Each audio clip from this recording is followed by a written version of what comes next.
The reason I am giving the full facts of this here affair is to refute a lot of rumors which is circulating about me. I am sick and tired of these lies about me terrorizing the town of Grizzly Claw and ruining their wagon yard just for spite and trying to murder all their leading citizens. They is more and one side to anything. These folks which is going around telling about me knocking the mayor of Grizzly Claw down a flight of steps with a kitchen stove ain't yet added that the mayor was trying to blast me with a sawed-off shotgun. As for saying that all I done was with malice aforethought, if I was a hot-headed man like some I know, I could easy lose my temper over this here slander, but being shy and retiring by nature, I keeps my dignity and merely remarks that these gossipers is blamed liars, and I will kick the ears off of them if I catch them. I warn't even going to Grizzly Claw in the first place. I'm kind of particular where I go to. I'd been in the settlements along Wild River for several weeks, tending to my own business, and I was headed for Pistol Mountain, when I seen Tunk Willoughby setting on a log at the forks where the trail to Grizzly Claw splits off of the Pistol Mountain road. Tunk ain't got no more sense than the law allows anyway, and now he looked plumb discouraged. He had a mangled ear, a couple of black eyes, and a lump on his head so big his hat wouldn't fit. From time to time he spit out a tooth. I pulled up Captain Kidd and said, "What kind of a brawl have you been into?" "I been to Grizzly Claw," he said, just like that explained it. But I didn't get the drift, because I hadn't never been to Grizzly Claw. "That's the meanest town in these mountains," he said. "They ain't got no real law there, but they got a feller which claims to be a officer, and if you so much as spit, he says you bust a law and has got to pay a fine. If you puts up a holler, the citizens comes to his assistance. You see what happened to me. I never found out just what law I was supposed to broke," Tunk said, "but it must have been one they was particular fond of. I give 'em a good fight as long as they can find theirs elves to rocks and gun butts, but when they interjuiced fence rails and wagon tongues into the fray, I give up the ghost." "What you go there for, anyhow?" I demanded. "Well," he said, mopping off some dried blood, "I was looking for you. 3 or 4 days ago I was in the vicinity of Bear Creek, and your cousin Jack Gordon told me something to tell you." Him showing no sign of going on, I said, "Well, what was it?" "I can't remember," he said. "That lammin' they gimme in Grizzly Claw has plumb addled my brains. Jack told me to tell you to keep a sharp lookout for somebody, but I can't remember who, or why. But somebody had did something awful to somebody on Bear Creek. Seems like it was your Uncle Jepperd Grimes." "But why did you go to Grizzly Claw?" I demanded. "I warn't there." "I dunno," he said. "Seems like the feller which Jack wanted you to get was from Grizzly Claw, or was supposed to go there, or something. A great help you be," I said in disgust. "Here somebody has went and wronged one of my kinfolks, maybe, and you forgets the details. Try to remember the name of the feller, anyway. If I knew who he was, I could lay him out, and then find out what he did later on. Think, can't you? Did you ever have a wagon tongue busted over your head?" he said. "I tell you, it's just right recent that I remembered my own name. It was all I could do to recognize you just now. If you'll come back in a couple of days, maybe by then I'll remember what all Jack told me." I give a snort of disgust and turned off the road and headed up the trail for Grizzly Claw. I thought maybe I could learn something there. If somebody had done dirt to Uncle Jepperd, I wanted to know it. Us Bear Creek folks may fight amongst ourselves, but we stands for no stranger to impose on any one of us. Uncle Jepperd was about as old as the Humboldt Mountains, and he'd fit Indians for a living in his younger days. He was still a tough old knot. Anybody that could do him a wrong and get away with it, sure wasn't no ordinary man, so it wasn't no wonder that word had been sent out for me to get on his trail. And now I hadn't no idea who to look for, or why, just because of Tunk Willoughby's weak skull. I despise these here egg-headed weaklings. Well, I arrove in Grizzly Claw late in the afternoon and went first to the wagon yard and seen that Captain Kidd was put in a good stall and fed proper, and warned the fellow there to keep away from him if he didn't want his brains kicked out. Captain Kidd has a disposition like a shark and he don't like strangers. It warn't much of a wagon yard, and there was only 5 other horses there, besides me and Captain Kidd, a pinto, bay, and piebald, and a couple of pack horses. I then went back into the business part of the village, which was one dusty street with stores and saloons on each side, and I didn't pay much attention to the town, because I was trying to figure out how I could go about trying to find out what I wanted to know, and couldn't think of no questions to ask nobody about nothing. Well, I was approaching a saloon called the Apache Queen, and was looking at the ground in meditation, when I seen a silver dollar laying in the dust close to a hitching rack. I immediately stooped down and picked it up, not noticing how close it was to the hind legs of a mean-looking mule. When I stooped over, he hauled off and kicked me in the head. Then he let out a awful bray and commenced jumping around holding up his hind hoof, and some men come running out of the saloon, and one of 'em hollered, "He's tryin' to kill my mule. Call the law." Quite a crowd gathered and the feller which owned the mule hollered like a catamount. He was a mean-looking cuss with mournful whiskers and a cock eye. He yelled like somebody was stabbing him, and I couldn't get in a word edgeways. Then a feller with a long skinny neck and 2 guns come up and said, "I'm the sheriff, what's goin' on here? Who is this big feller? What's he done?" The whiskered cuss hollered, "He kicked hisself in the head with my mule and crippled the poor critter for life. I demands my rights. He's got to pay me $350 for my mule." "Ah," I said, "that mule ain't hurt none, his legs just kinda numbed. Anyway, I ain't got but $5, and whoever gets them will take 'em off of my dead body." I then hitched my 6 guns forwards, and the crowd kinda fell away. "I demands that you rest him," howled Drooping Whiskers. "He tried to assassinate my mule." "You ain't got no star," I told the feller which said he was the law. "You ain't goin' to arrest me. Does you dast resist arrest?" he said, fidgeting with his belt. "Who said anything about resistin' arrest?" I retorted. "All I aim to do is see how far your neck will stretch before it breaks.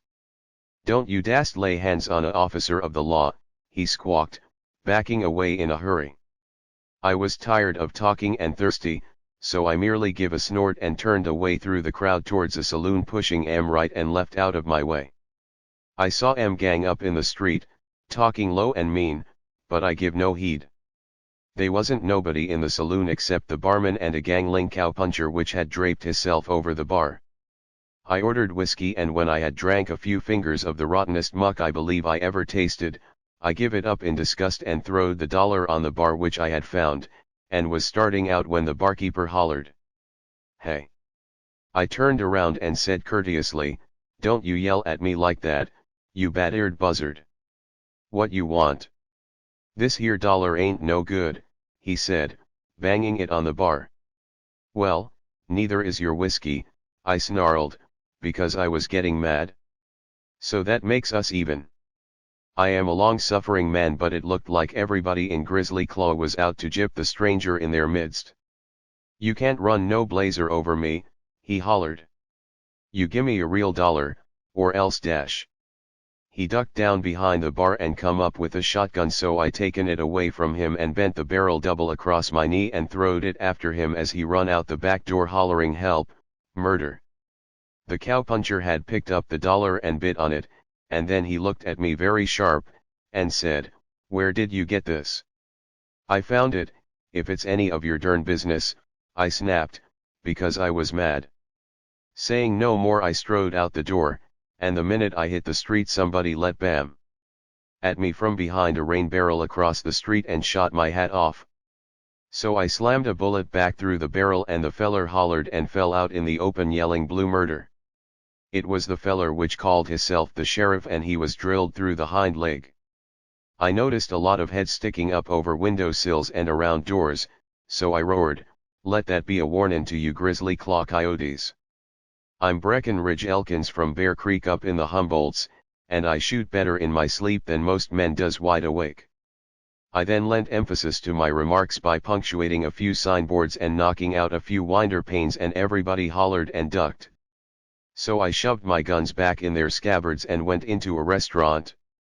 The citizens come out from their hiding places and carried off my victim, and he made more noise over a broke leg than I thought was possible for a grown man.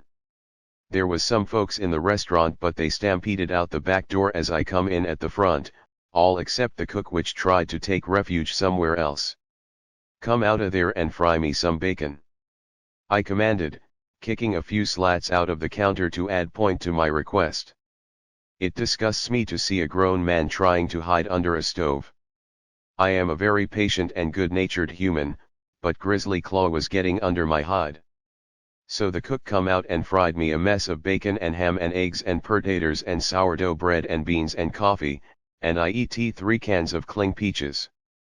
Nobody come into the restaurant whilst I was eating, but I thought I heard somebody sneaking around outside. When I got through, I asked the feller how much, and he told me, and I planked down the cash, and he commenced to bite it. This lack of faith in his feller humans enraged me, so I drawed my bowie knife and said, "They is a limit to any man's patience. I been insulted once tonight, and that's enough. You just dast say that coin's phony and I'll slice off your whiskers plumb at the roots." I brandished my bowie under his nose, and he hollered and stampeded back into the stove and upside it and fell over it, and the coals went down the back of his shirt, so he riz up and run for the creek yelling bloody murder. And that's how the story started, that I tried to burn a cook alive, Indian style, because he fried my bacon too crisp. Matter of fact, I kept his shack from catching fire and burning down, because I stomped out the coals before they did more and burn a big hole through the floor, and I throwed the stove out the back door. It ain't my fault if the mayor of Grizzly Claw was sneaking up the back steps with a shotgun just at that moment. Anyway, I hear he was able to walk with a couple of crutches after a few months. I emerged suddenly from the front door, hearing a suspicious noise, and I seen a feller crouching close to a side window peeking through a hole in the wall. It was the cowboy I seen in the Apache Queen saloon. He whirled when I come out, but I had him covered. "Are you spying on me?" I demanded. "'Cause if you are dash." No, he said in a hurry. "I was just leanin' up against that wall restin'." "You Grizzly Claw folks is all crazy," I said disgustedly, and looked around to see if anybody else tried to shoot me, but there warn't nobody in sight, which was suspicious, but I give no heed. It was dark by that time, so I went to the wagon yard, and there wasn't nobody there. I guess the man which run it was off somewheres drunk, because that seemed to be the main occupation of most of them Grizzly Claw devils. The only place for folks to sleep was a kind of double log cabin. That is, it had 2 rooms, but there warn't no door between 'em, and in each room there wasn't nothing but a fireplace and a bunk, and just one outer door. I seen Captain Kidd was fixed for the night, and then I went into the cabin and brought in my saddle and bridle and saddle blanket, because I didn't trust the people thereabouts. I took off my boots and hat and hung 'em on the wall, and hung my guns and bowie on the end of the bunk, and then spread my saddle blanket on the bunk and laid down glumly. I dunno why they don't build them darn things for ordinary-sized humans. A man 6.5 foot tall like me can't never find one comfortable for him. I lay there and was disgusted at the bunk, and at myself too, because I hadn't accomplished nothing. I hadn't learned who it was done something to Uncle Jeppard, or what he done. It looked like I'd have to go clean to Bear Creek to find out, and that was a good 4 days' ride. Well, as I contemplated, I heard a man come into the wagon yard, and pretty soon I heard him approach the cabin, but I thought nothing of it. Then the door begun to open, and I riz up with a gun in each hand and said, "Who's there? Make yourself knowed before I blasts you down." Whoever it was mumbled some excuse about being on the wrong side, and the door closed. But the voice sounded kind of familiar, and the fellow didn't go into the other room. I heard his footsteps sneaking off, and I riz and went to the door, and looked over toward the row of stalls. So pretty soon a man led the pinto out of his stall, and swung aboard him and rode off. It was pretty dark, but if us folks on Bear Creek didn't have eyes like a hawk, we'd never live to get grown. I seen it was the cowboy I'd seen in the Apache Queen and outside the restaurant. Once he got clear of the wagon yard, he slapped in the spurs and went racing through the village like they was a red war party on his trail. I could hear the beat of his horse's hoofs fading south down the rocky trail after he was out of sight. I knowed he must have followed me to the wagon yard, but I couldn't make no sense out of it, so I went and laid down on the bunk again. I was just about to go to sleep, when I was woke by the sounds of somebody coming into the other room of the cabin, and I heard somebody strike a match. The bunk was built against the partition wall, so they was only a few feet from me, though with the log wall between us. They was two of them, from the sounds of their talking. I tell you, one of them was saying, "I don't like his looks. I don't believe he's what he pretends to be. We better take no chances, and clear out. After all, we can't stay here forever. These people are beginning to get suspicious, and if they find out for sure, they'll be demanding a cut in the profits, to protect us. The stuff's all packed and ready to jump at a second's notice. Let's run for it tonight. It's a wonder nobody ain't never stumbled onto that hideout before now." "Ah," said the other N, "these Grizzly Claw yaps don't do nothing but swill liquor and gamble and think up swindles to work on such strangers as is unlucky enough to wander in here. They never go into the hill southwest of the village where our cave is. Most of 'em don't even know there's a path past that big rock to the west." "Well, Bill," said t'other N, "we've done pretty well, countin' that job up in the Bear Creek country." At that I was wide awake and listening with both ears. Bill laughed. "That was kind of funny, warn't it, Jim?" he said. "You ain't never told me the particulars," said Jim. "Did you have any trouble?" "Well," said Bill. "Warn't to say easy. That old Jepperd Grimes was a hard old nut. If all Injun fighters was like him, I feel plumb sorry for the Injuns. If any of them Bear Creek devils ever catch you begun Jim." Bill laughed again. "Them hillbillies never strays more'n 10 miles from Bear Creek," he said. "I had the Scalp and was gone before they knowed what was up. I've collected bounties for wolves and bears, but that's the first time I ever got money for a human Scalp. A icy chill run down my spine. Now I knowed what had happened to poor old Uncle Jepperd. Scalped. After all the Indian scalps he'd lifted. And them cold-blooded murderers could sit there and talk about it, like it was the ears of a coyote or a rabbit. I told him he'd had the use of that Scalp long enough," Bill was saying. "A old cuss like him dash." I waited for no more. Everything was red around me. I didn't stop for my boots, gun, nor nothing. I was too crazy mad even to know such things existed. I riz up from that bunk and put my head down and rammed that partition wall like a bull going through a rail fence. The dried mud poured out of the chinks and some of the logs give way, and a howl went up from the other side. "What's that?" hollered one, and t'other N yelled, "Look out! It's a bar." I drawed back and rammed the wall again. It caved inwards and I come headlong through it in a shower of dry mud and splinters, and somebody shot at me and missed. They was a lighted lantern setting on a hand-hewn table, and 2 men about 6 feet tall each that hollered and let bam at me with their 6-shooters. But they was too dumbfounded to shoot straight.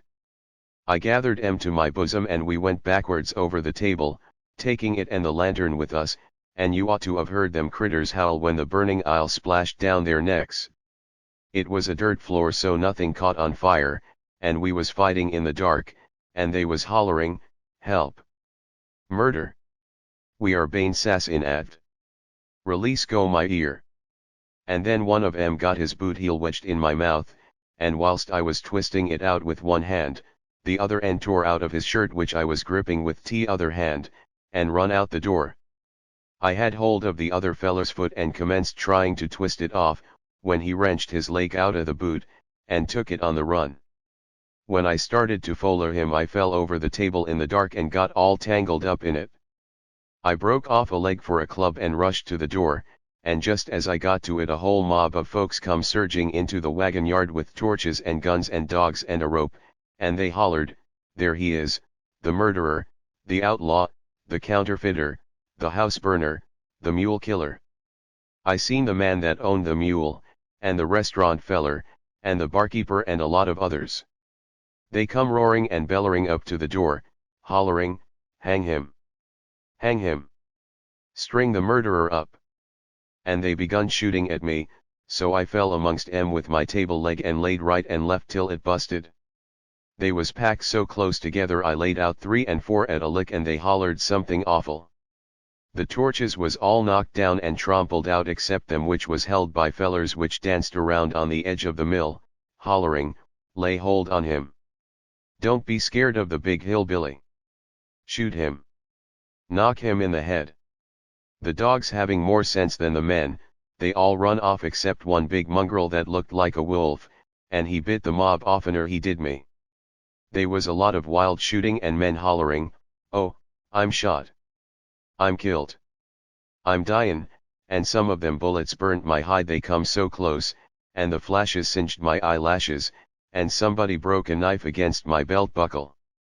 Then I seen the torches was all gone except one, and my club was broke, so I bust right through the mob, swinging right and left with my fists and stomping on them that tried to drag me down. I got clear of everybody except the man with the torch who was so excited he was jumping up and down trying to shoot me without cocking his gun. That blame dog was snapping at my heels, so I swung him by the tail and hit the man over the head with him. They went down in a heap and the torch went out, and the dog clamped on the feller's ear and he let out a squall like a steam whistle. They was milling in the dark behind me, and I run straight to Captain Kidd's stall and jumped on him bareback with nothing but a hackamore on him. Just as the mob located where I went, we come storming out of the stall like a hurricane and knocked some of 'em galley west and run over some more, and headed for the gate. Somebody shut the gate but Captain Kidd took it in his stride, and we was gone into the darkness before they knowed what hit them. Captain Kidd decided then was a good time to run away, like he usually does, so he took to the hills and run through bushes and clumps of trees trying to scrape me off on the branches. When I finally pulled him up he was maybe a mile south of the village, with Captain Kidd no bridle nor saddle nor blanket, and me with no guns, knife, boots, nor hat. And what was worse, them devils which scalped Uncle Jeppard had got away from me, and I didn't know where to look for 'em. I sat meditating whether to go back and fight the whole town of Grizzly Claw for my boots and guns, or what to do, when all at once I remembered what Bill and Jim had said about a cave and a path running to it. I thought, I bet them fellers will go back and get their horses and pull out, just like they was planning, and they had stuff in the cave, so that's the place to look for 'em.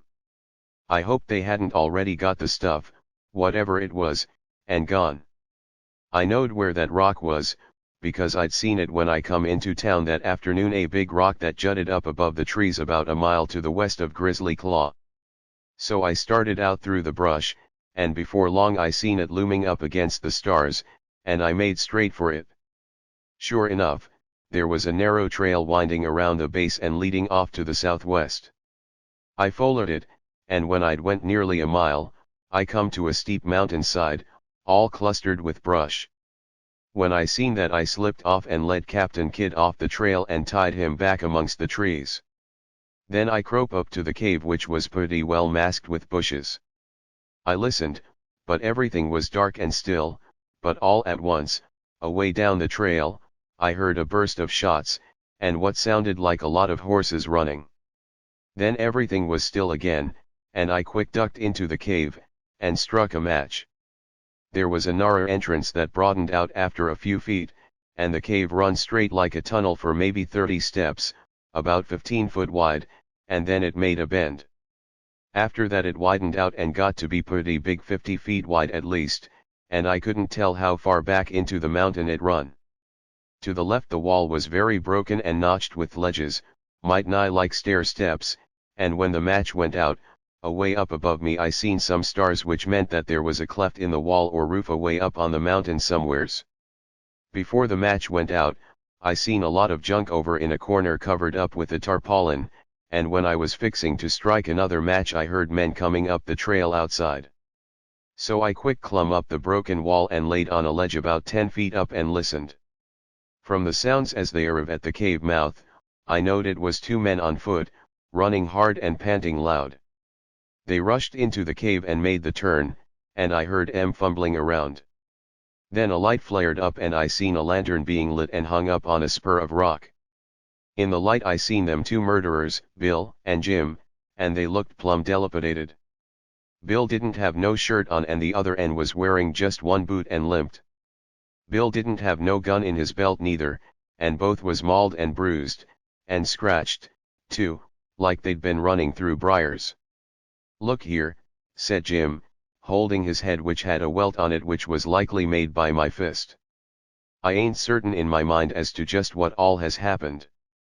Somebody must have hit me with a club sometime tonight, and things is happened too fast for my addled wits. Seems like we been fightin' and runnin' all night. Listen, was we settin' in the wagon yard shack talkin' peaceable, and did a grizzly bar bust through the wall and nigh slaughter us?" "That's plumb correct," said Bill. "Only it warn't no bar. It was some kind of a human critter, maybe a escaped maniac. We ought to have stopped for our horses dash." "I warn't thinkin' 'bout no horses," broke in Jim. This audio file was created by Panopreter Basic. You can download it at www.panopreter.com. When I found myself outside that shack my only thought was to cover ground, and I done my best, considerin' that I'd lost a boot and that critter had nigh unhinged my hind leg. I'd lost you in the dark, so I made for the cave, knowin' you would come there eventually, and it seemed like I was forever gettin' through the woods, crippled like I was. I'd no more and hit the path when you come up it on the run." "Well," said Bill, "as I went over the wagon yard wall a lot of people come whoopin' through the gate, and I thought they was after us, but they must have been after the feller we fought, because as I run I seen him layin' into 'em right and left. After I'd got over my panic, I went back after our horses, but I run right into a gang of men on horseback, and one of 'em was that derned feller which passed hisself off as a cowboy. I didn't need no more. I took out through the woods as hard as I could pelt, and they hollered, 'There he goes,' and come hotfoot after me." "And was them the fellers I shot at back down the trail?" asked Jim. "Yeah," said Bill. "I thought I'd shooken 'em off, but just as I seen you on the path, I heard horses comin' behind us, so I hollered to let 'em have it, and you did." "Well, I didn't know who it was," said Jim. "I tell you, my head's buzzin' like a circle saw." "Well," said Bill, "we stopped 'em and scattered 'em. I dunno if you hit anybody in the dark, but they'll be mighty cautious about comin' up the trail. Let's clear out." "On foot," said Jim. "And me with just 1 boot." "How else?" said Bill. "We'll have to hoof it till we can steal us some broncs. We'll have to leave all this stuff here. We daren't go back to Grizzly Claw after our horses. I told you that derned cowboy would do to watch. He ain't no cowpoke at all. He's a blame detective." "What's that?" broke in Jim. "Horses' hoofs," exclaimed Bill, turning pale. "Here, blow out that lantern. We'll climb the ledges and get out of the cleft, and take out over the mountain where they can't foller with horses, and then dash."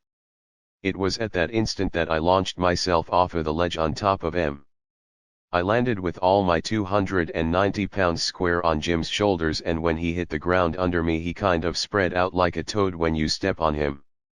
Bill give a scream of astonishment, and when I riz and come for him, he tore off a hunk of rock about the size of a man's head and lammed me over the ear with it. This irritated me, so I taken him by the neck, and also taken away a knife which he was trying to hamstring me with, and begun sweeping the floor with his carcass. Presently I paused, and kneeling on him, I strangled him till his tongue lolled out, betwixt times hammering his head against the rocky floor. "You murderin' devil!" I gritted between my teeth.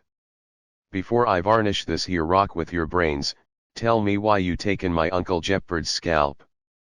Let up, he gurgled, being purple in the face where he worn tea bloody.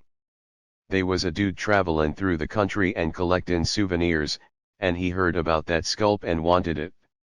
He hired me to go get it for him. I was so shocked at that cold-bloodedness that I forgot what I was doing and choked him nigh to death before I remembered to ease up on him. Who was he? I demanded. Who is the skunk which hires old men murdered so's he can collect their scalps? My God, these eastern dudes is worse'n Apaches. Hurry up and tell me, so I can finish killin' you. But he was unconscious, I'd squoze him too hard. I riz up and looked around for some water or whiskey or something to bring him to so he could tell who hired him to scalp Uncle Jeopard, before I twisted his head off, which was my earnest intention of doing, when somebody said, "Hands up." I whirled and there at the crook of the cave stood that cowboy which had spied on me in Grizzly Claw, with 10 other men. They all had their Winchesters peint at me, and the cowboy had a star on his bosom. "Don't move," he said. "I'm a federal detective, and I arrest you for manufacturing counterfeit money." "What you mean?" I snarled, backing up to the wall. "You know," he said, kicking the tarpaulin off the junk in the corner. "Look here, men. All the stamps and dies he used to make phony coins and bills. All packed up, ready to light out. I been hangin' around Grizzly Claw for days, knowin' that whoever was passin' this stuff made his, or their, headquarters here somewheres. Today I spotted that dollar you give the barkeep, and I went pronto for my men which was camped back in the hills a few miles. I thought you was settled in the wagon yard for the night, but it seems you give us the slip. Put the cuffs on him, men." "No, you don't," I snarled, bounding back. "Not till I've finished these devils on the floor." "I dunno what you're talkin' about, but dash. Here's a couple of corpses," hollered one of the men. "He killed a couple of fellers." One of them stooped over Bill, but he had recovered his senses, and now he riz up on his elbows and give a howl. "Save me," he bellered. "I confesses. I'm a counterfeiter, and so is Jim there on the floor. We surrenders, and you got to protect us." "You're the counterfeiters," said the detective, took aback as it were. "Why, I was full airin' this giant. I seen him pass fake money myself.